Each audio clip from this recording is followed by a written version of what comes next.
was able to communicate with our legal team on this item. So he has some updates for us. Yeah, to the chair. I think that an issue like this is always interesting because you have a delegation that comes forward and they're presenting their case, and of course they're promoting their case. So it's going to be a one-sided conversation, and because staff's not directed to go back and prepare a report that comes back and provides you with the pro cons and moving ahead with something, sometimes you don't hear that side of things. So I want to make sure that the board, you've heard all of the reasons why this motion should go forward, and I wanted to get some ideas on what are some of the risks that you face by doing so. So in conversation with some of our legal counsel, a couple of things came up. One of the concerns that was raised was, is this in the purview or the mandate of the regional district, through legislation? And really, when it comes down to it, anything that the board feels impacts their residents or their residents are concerned about would ultimately be part of your mandate. So if the board truly felt that this initiative is something that your residents are concerned with and you need to deal with on behalf of your residents, by all means, it would be considered part of your mandate. So that isn't so much of a concern, or as much of a concern as I thought at the beginning. The second piece that I wanted to get some information on was there was a concern brought up by director in conversation. What's the risk of perhaps a retaliatory lawsuit? Should there be, if the case doesn't go forward, or if it fails, us being potentially named in the class, there could be a risk of a slap lawsuit coming back for defamation if something like this fails. So that definitely is a risk going forward, depending on what happens with the file. I also received some wording around, what does a motion look like in terms of participating in something like this? And really, at this point, the way the motion is written, it's not joining the lawsuit. Really, at this point, what the first step is you got to find a representative plaintiff. So you've got to find someone who's going to lead the class to say that specific oil company or specific producer has caused me harm, and I can point exactly to the cost associated with it. And that representative plaintiff has to come forward. Now, obviously, that local government, municipality, regional district, whatever it end up being, they're going to have to incur costs because they're the ones doing the work to prove that case on behalf of the class. So after that representative plaintiff is identified, the regional district could join the class. So I think that there, should the motion pass, there should be some wording around joining the class versus supporting it should a representative plaintiff be identified. Other than that, I think that summarizes what I wanted to talk about. Sorry, I'm just going to put other notes here.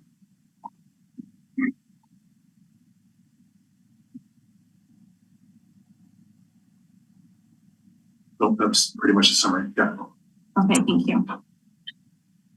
So Director Davidoff, this is your motion. I assume you're there. Your screen's covered, but are you there? You're unmuted. My screen's covered, Chair. I think you should see me. Oh, no, we don't. It's my piece of paper. Yes, my camera is covered. So I've just got my speaking notes here. So that's why. Is that okay? Oh, it is. I just wanted to make sure you were there and you had heard. I'm here. Okay, go ahead. Okay, and I thank the CEO for addressing those points. So what I'd like to do is move the motion, and I think you've all had opportunity to read it because we're getting a lot of feedback on it. And secondly, if there's a seconder, then I would like to open. Is there a second to the motion? Page, and it is seconded. It's on the floor, and we are going to use a timer just based on what we have left for the day and what we have to cover. So go ahead, and I'll let you know when you're close to 2. Thank you. The reason this motion is here is because we passed a motion when we're doing our climate action work to say that our ratepayers shouldn't be paying for damage caused by super polluters. And that was included in that motion. So this motion is a follow-up that we should be looking to recover damages from the polluters, from the super polluters in particular. And basically that's why this motion is here. And I made that motion when we did our climate action work and making this motion here to save our ratepayers money, not to tax them more for all the things that we keep getting downloaded and paying for. So just a couple of notes. Basically, there have been comments about, what this money's for. This is aimed at legal funds to get the lawsuit certified. And the timeline for certification can be several years. And Stuart was right when he said that, you need a plaintiff, and then we look at joining. So a friendly amendment to the motion, whatever works, I would easily entertain. The RDCK declared a climate action imperative in 2019. Local governments are uniquely positioned to be able to join these actions, whereas provinces may be bound by existing contracts and legal obligations. Another benefit of local government participating in this is that local governments are protected from paying defendants legal fees via the Class Proceeding Act.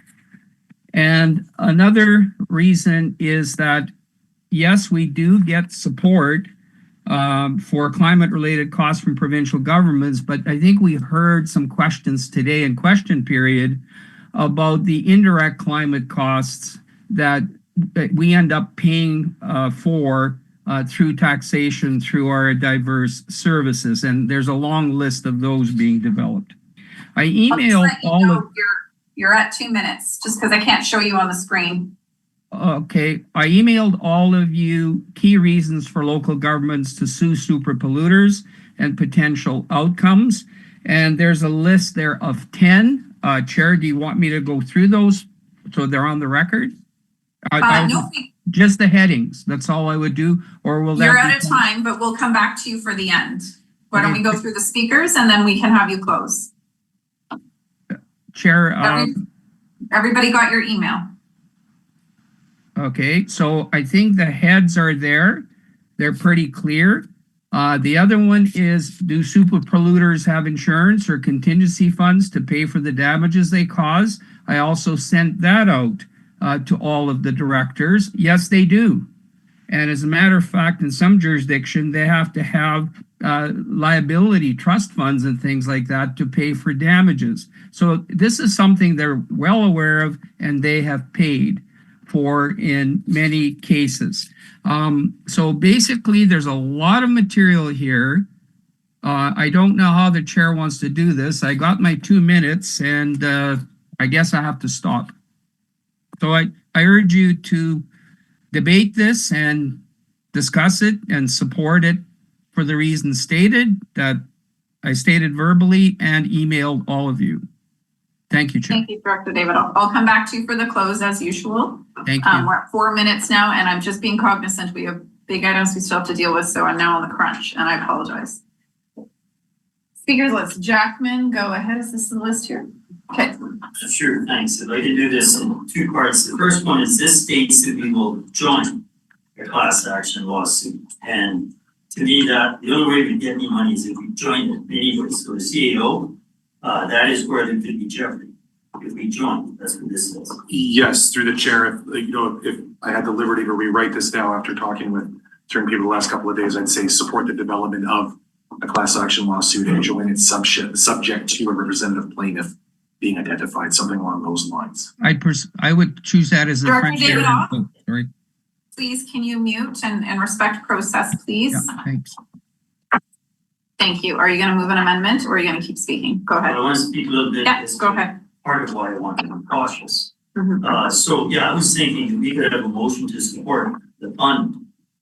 And then if we did, I think we'd also have to believe even further because we can't support the fund and have an expectation of being paid by that result unless we join it. So I think there's a jeopardy there that we have to be very specific. Here's a donation. And the reasons I have concerns, and it's a fashion thing in the States, and don't say it can't happen in Canada, a slap lawsuit. So that's a strategic lawsuit against public participation. Isn't meant to win anything. It's meant for a corporation with a lot of money to drop million on the table if they want, and to drag our staff and whoever through a 2-year process, because they could easily state, make this up, that they are a corporation operating within existing laws with related regulations to produce corporate revenue. And we are interfering with that regulatory process and the business operations while we have collectively benefited from their corporate operations through energy to our industry, for our personal use, etc. It doesn't matter what they do as a counter lawsuit. It'll be something along that line, and our staff will be 2 years defending, maybe longer. That is the entitlement of every one of these corporations. So I cannot see us joining anything and opening us to that jeopardy. I cannot see us expecting, like it or not, money back necessarily. The province and the federal government need to do that hard, heavy lifting work. Yeah, we can do it. Thank you. Do you want to hold off or? I will hold off. I agree. We'll do the discussion. Okay, thank you. Lockwood. Thank you. I'm going to speak against this, and I'm going to give some of my reasons. I'm not sure any person actually walked to this meeting today. We all drove a vehicle that was made with gas and oil, so we're a bunch of hypocrites in the first place. Second of all,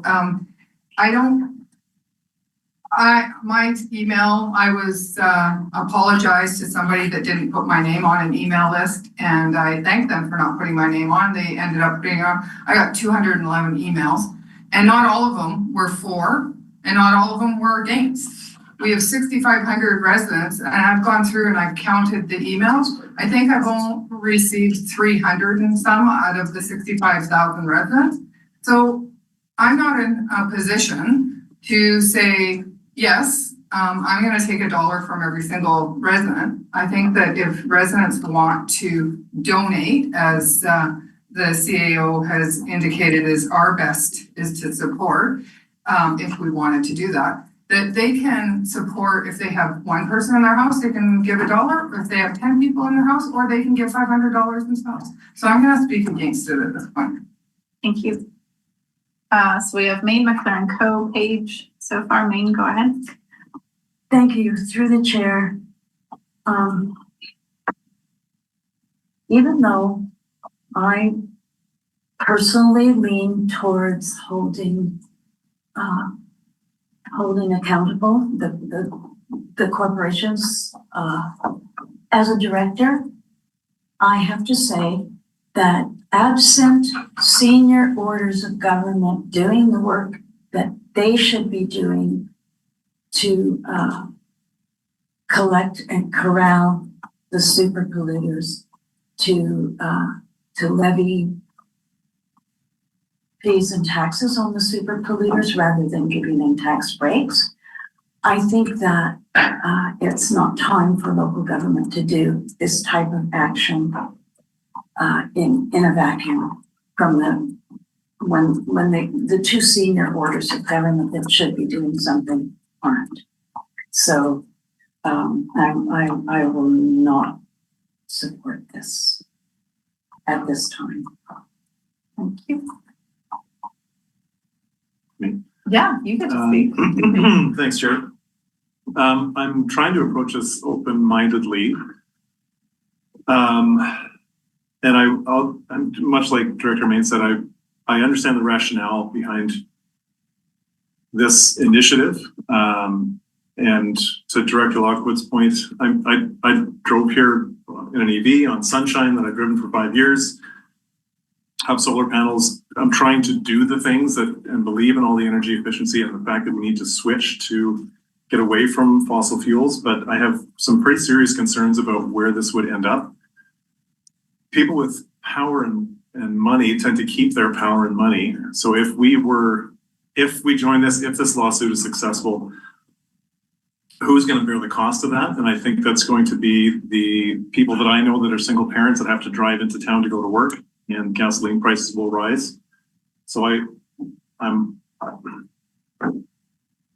I'm trying to be open to what the other side of this is, but I worry that the effect of this will not reduce the consumption of fossil fuels and will hurt the people who can afford it the least. So I'm not for or against, but I have some real trouble with the motion as it is.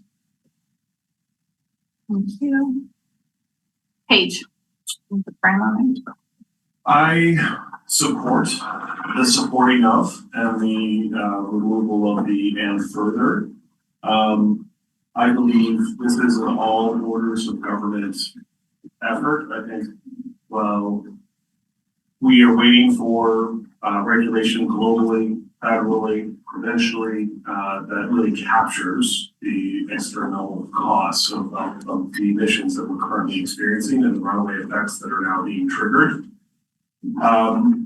For the most vulnerable financially in our communities, the money we spend today is very significantly savings that communities and local government and families will be saving in the future in terms of responding to these disasters. I think our perspective as local government means we see costs and impacts in our asset management and how we have to retrofit things, prepare for new heating and cooling days that we see, and the destruction of infrastructure and the strengthening and overbuilding that we have to add to infrastructure now to make it last even close to what it used to.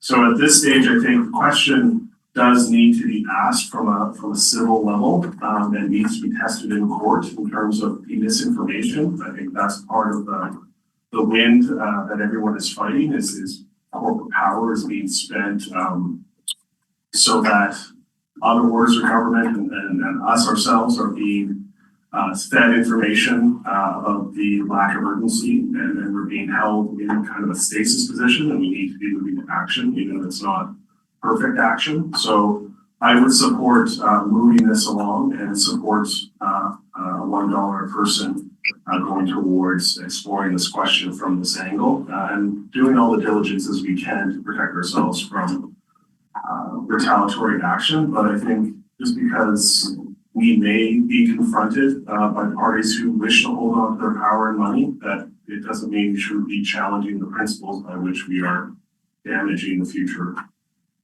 So that's where I'm at. Thank you. Director Lund. Sure, yeah, I wanted to speak up on behalf of the Village of Spokane. We've already resolved to join the Sue People Big Oil campaign. And really, this is about advocating for corporate responsibility and responsibility of the super polluters. It's an opportunity to raise the issue to other orders of the government as well. It's an opportunity to take a leadership role as local government. However, the heavy lifting is not being done by local government. We would be contributing towards the costs associated with moving it forward. So I'm in support of the regional district voting in favor of this motion. The other piece at this table, I've also heard from the public as we were moving through the climate action work. There were a number from a wide scope of the community who said, hey, as taxpayers, I feel like it's not fair that we're doing the heavy lifting of dealing with the effects of climate change.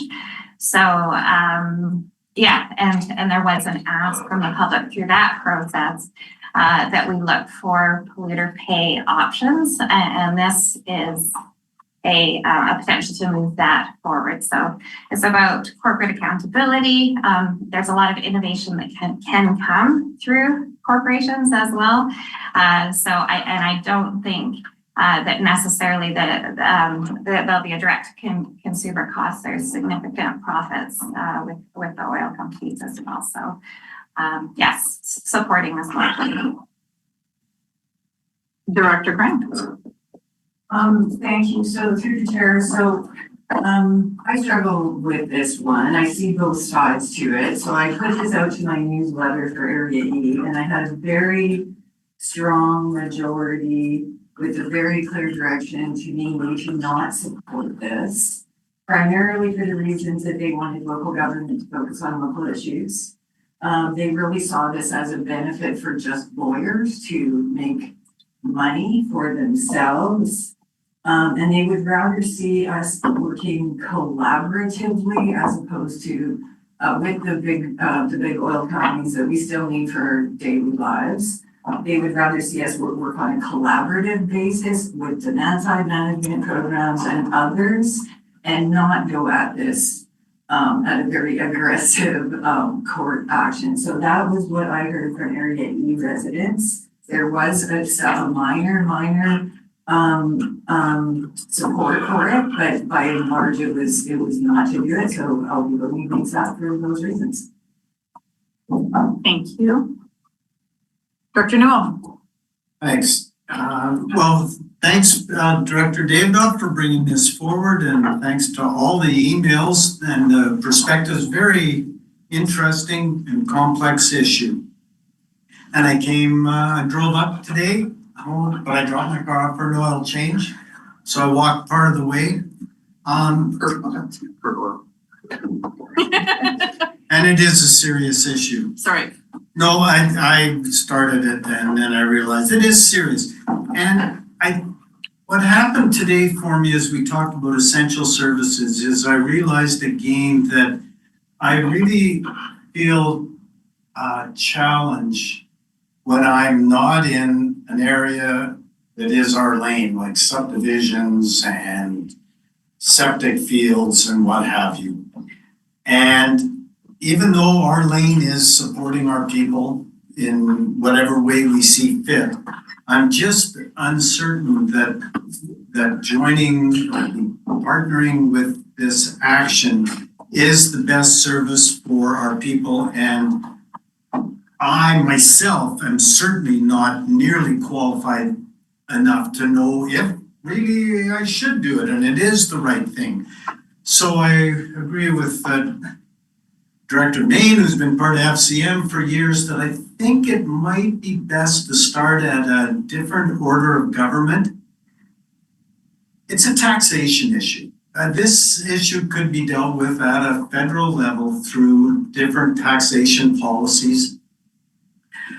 We could pay $5 a liter for gas and use the profit of $3 a liter or $4 a liter to fund mitigation things. I was saying this as I was commuting to Salmo in the 90s, that just do what they do in Denmark and charge $5 a liter and then use the money to fund mitigation and such processes. So I think our venue is not the right place for this to move forward, and I am not qualified enough to know that it is the right thing. So for those reasons, I will be not supporting the resolution. Thank you. I'm trying to go last before David. Pop off. Oh, sorry, I wrote a V. So your full name. Sorry, go ahead. Myself? Yes, Van Yeah, thank you to the chair. Please. As a director for RDCK, I absolutely oppose local government participating in the destruction of an industry that has repercussions on so many of our daily lives. This discriminates against the thousands of people who are employed in these industries. I feel local government should not be involved in activism, but rather focus on doing what it does in terms of collecting taxation to be proactively pursuing environmental stewardship. The province and the federal government already have policies in play that directly affect citizen energy poverty. 30% of RDCK residents already live in energy policy. I worry about class action, a class action that will do up energy prices, including economic development within the RD. What entrepreneur would want to start a business in a jurisdiction who chooses activism over doing a good job of our primary mandates? Activism and ideology is not a mandate of local government, in my view. When you consider pollution from manufacturing of green, which I'll come around from a technology perspective, I would argue that there's more planet destruction from those industries when considering cradle to grave impacts. And I'm also aware of a corporation who has stated that they will systematically engage in legislation with any municipality if RDCK is to support this measure. Once again, I will not be supporting this. I think it's too risky. Thank you, Dr. Vandenberg. Papa? Yeah, thank you, Chair. Thank you, Director Davidoff, for introducing this resolution. As a rural director, I had many emails pro and con. And I looked at it and every one of them had a good reason whether to support it or not to support it. And when we had that presentation done here at the regional district table, one of the presenters is a lawyer from Area H. And we had her at one of our meetings on about the wildfires, stuff like that. So I'm in a quandary of this. So I have to go back to what Director Main said. We have different orders of government. They can pass legislation for pollution, etc. They have that ability. We don't. And then I go back to looking at, we're not a municipality, we're a regional district. The regional districts were formed in 1965. And our mandate was to provide basic services to our residents that municipalities are providing to theirs. And over the last couple of years, we have expanded our mandate to include different areas of involvement.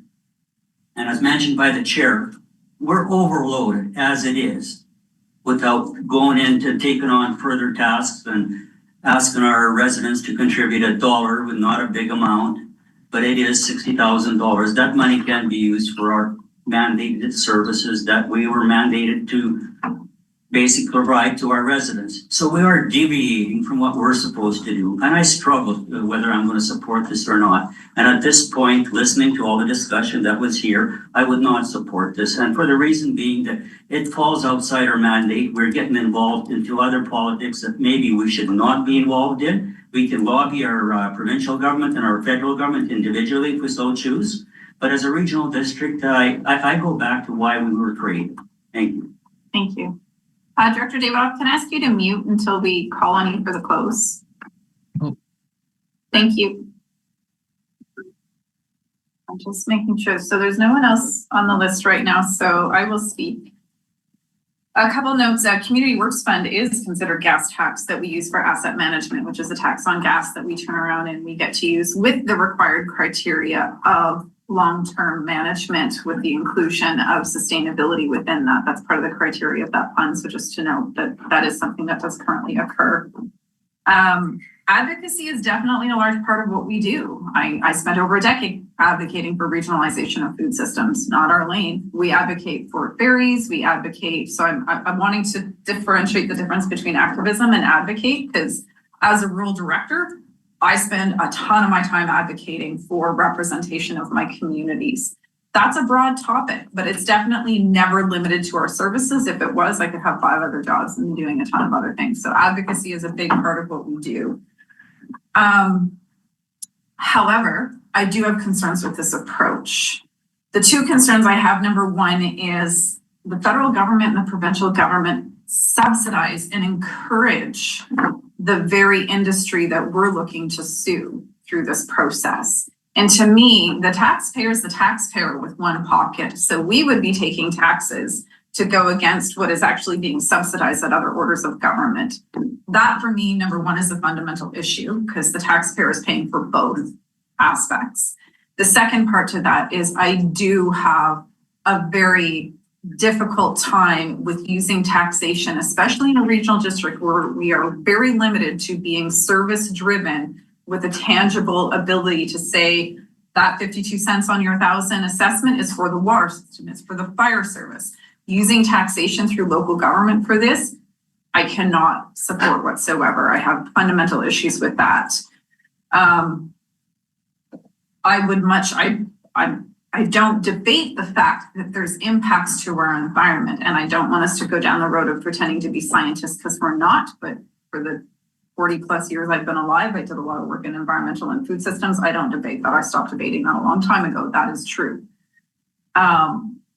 But when it comes to the actual emergency costs, we also don't pay for those. Those are all refunded by the province, as is most of our major funding for our emergency and climate change programs. LGCAP, that is all through polluter pay funding. CRI, Community Resiliency Investment Fund for Fire Smart, that is all funded by the province. So most of our mitigation work is also funded by the province. Those are not direct costs to our taxpayers through local government.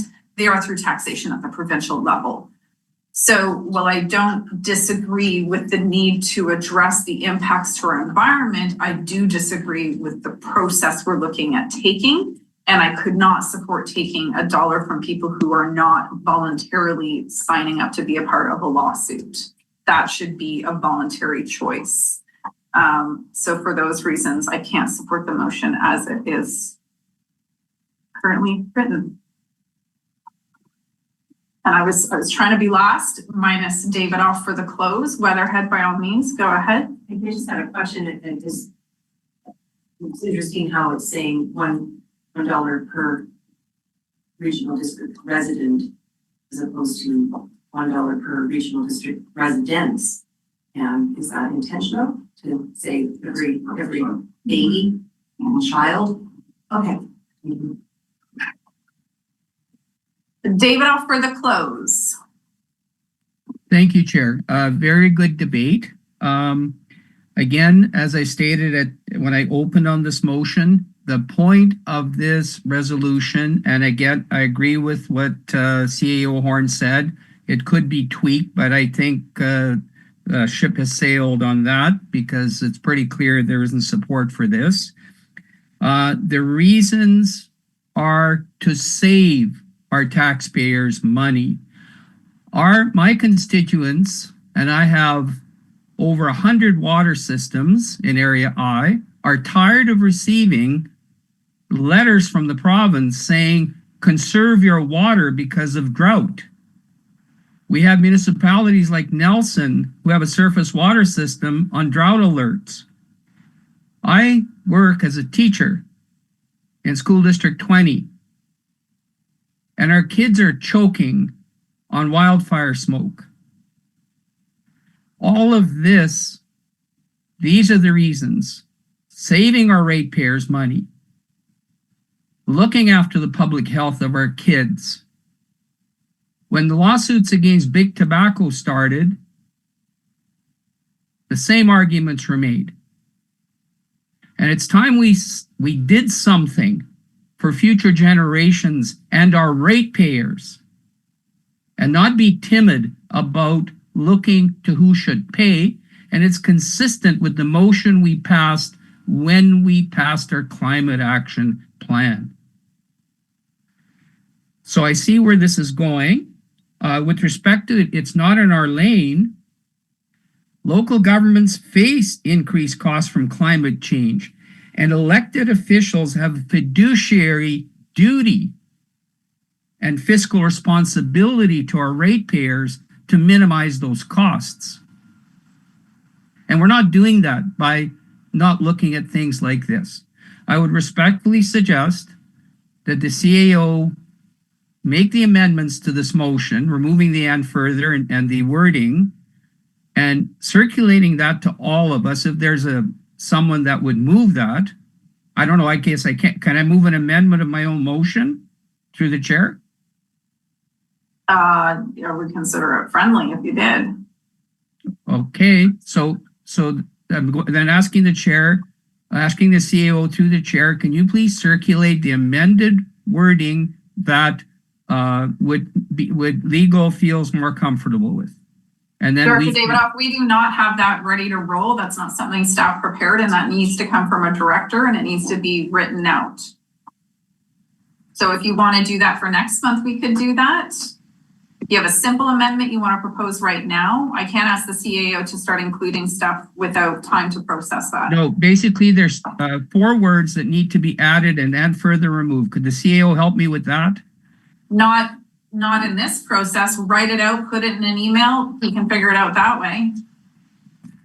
Okay, I don't have the CAO wording, and the CAO didn't speak to me before just now. I was surprised that we got that report. Because we got it 10 minutes ago. So by all means, the motion on the floor right now, we can either just finish this process and you can work on a separate one. You can propose an amendment right now. The CAO rewording it for you in this moment is not functional. I am prepared to make the amendment, but the key thing is that could the CAO just There's 3 words that need to be added in the first line, and the and further needs to be removed. What are the 3 words? I don't think he has that. Could the CAO please respond? So through. He's working on it. Through the chair, the motion that I developed is not similar to what's on the page right now. It would be a significant change. It is not the CEO's Yeah. job It's to not. put our recommendations before the board. I appreciate his advice, his counsel, Yeah. that he's brought forward. It's not his job to try and craft our motions. So Director Davidoff, I cannot ask the CEO to write your motion. He can certainly support you, but you need to finish this motion. And then you Okay. can come back with a different one next month. Can we table this to a later time in the meeting, Chair, to allow me to craft the amendment? No, I'd recommend that you either defeat this or let it pass, see where it goes, and then go from there. You can refer it to next month as well. We Okay, have then a lot to cover in this meeting Yeah. and 2 hours left, so Yeah, I so need to then be I- cognizant. I would make a motion to refer this to our next meeting to allow this work to get done. On referral, are you seconding? Yeah. No. No. You can speak to the proprietary referral, not the details. And direction of staff. Go ahead, Paige. What I heard is new information that come forward during this meeting. So the motion needs a chance to be reshaped, so prior for audience appropriate to refer to this. Okay, on referral. This is a process of trying to get something through because they know it's not gonna happen. We're never gonna stop this. It's just. You can vote against referral. We don't get into the details other than direction of staff at this time. So the motion is to refer. All those in favor to refer this till next month. I've got 1, 2, 3, 4, 5. I'm like, you can't vote, sorry. You're counting, I get it. Motion to refer fails, so we can take the vote on this one. Could you call opposed, because we have a default position. If you don't vote, please call opposed. Opposed to referral. It's clear. 1, 2, 3, 4, 5, 6, 7, 8, 9, 10, 11, 12, 13, 14. Motion fails for referral. Back to the main motion. All those in favor? 1, 2.